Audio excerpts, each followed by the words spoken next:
We live in an on-demand society. We want what we want, and we want it right now. Technology has made this available for most things in our lives.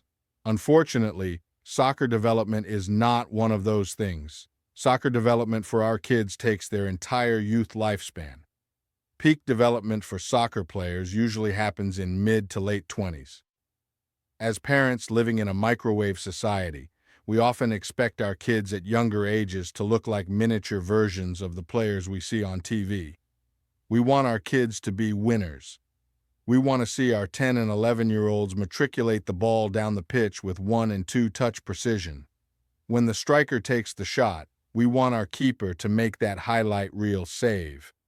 In other words, we want results from our kids, from the coach, from the reference, from the club, from the league. There is nothing wrong with wanting results. In our society, if you don't produce results, bad things happen. You get fired from work. Your family suffers, etc. If you don't produce, somebody else will, and you will fall behind. These are simply facts in a globally competitive world. Accordingly, it's understandable for parents to expect results from their kids. After all, they're just trying to prepare the kids for a tough, cold world.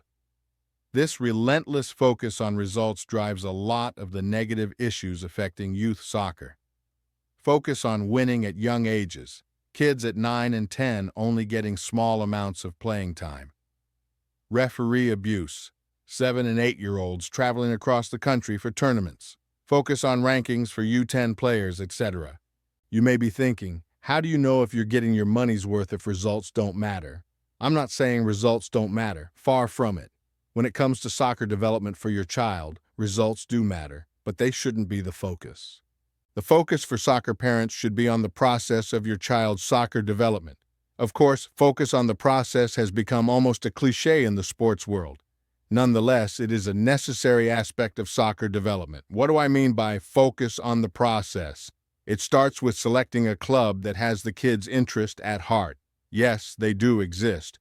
Often, they may be that second-tier club in town, the one that produces good players and good teams, but doesn't have the big regional or national brand name. It includes maybe your child playing for a coach at a young age that tells you up front that they are going to learn to play from the back.